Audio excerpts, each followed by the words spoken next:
So here we are on site then with this type of honey fungi stuff. A whole mass of them stretching straight up there, straight down there.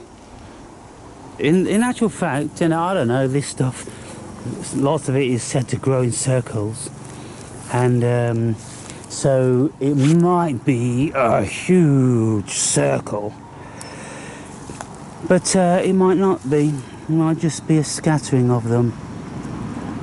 But I think I have them here in all of their... Now when we look at these small ones here, they most certainly do look like honey fungi, and I'm going to see if I can...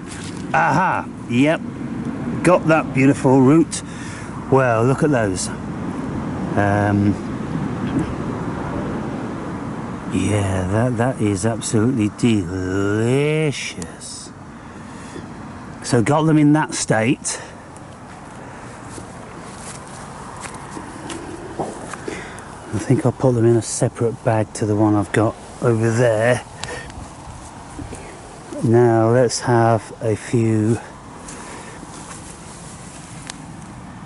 larger specimens.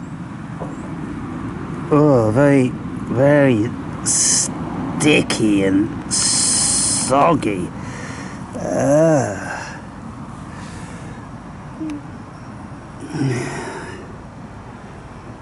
Now, when the sun's been on them a bit, they are more dry, naturally, and less soggy. But I think if I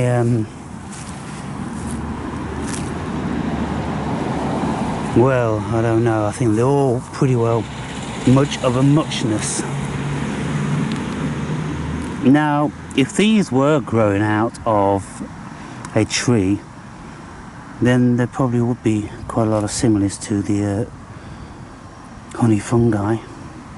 But because they're not growing out of a tree, then there's a problem with that.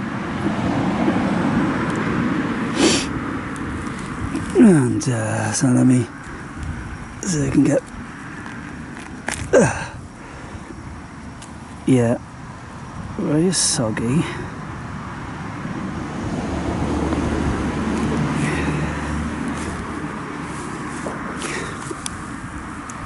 I'm going to take a few because there's always casualties whenever you're carrying them with this variety of fungi, because of their sogginess. Then there was one here that was already been knocked out of the ground. Let's have a look at these there. Now that root system's all together. Wow, ooh, we've got something. That is beautiful. Never seen the rootings like that before, and look at how the I don't think I need that old one there, but these two are gorgeous. How the membrane is still there.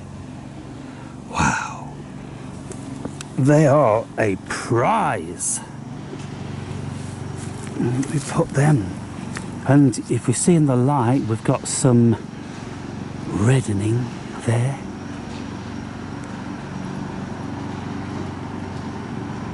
Aren't they just gorgeous? Don't want you, mate. You can go back. Release all your little children. Now that was something I never expected to discover, because I've never pulled them 2 by 2 before, with never such stout stipes. I've always, you know, pulled them, well, I say always, I only discovered them yesterday, but I'd pull them out of the ground with their individuated stipes. Now, if we look down here, I think I can get a grouping of them again. This feels very robust, and now we have 3 of them. And so I don't think I need any more. I'm going to make, I'm going to have all the information that I could possibly have to ID these mushrooms. And with you guys viewing, also from your experience, you probably be able to make a synopsis now. So I'm going to bag these up and then take them back, and we'll see how it goes.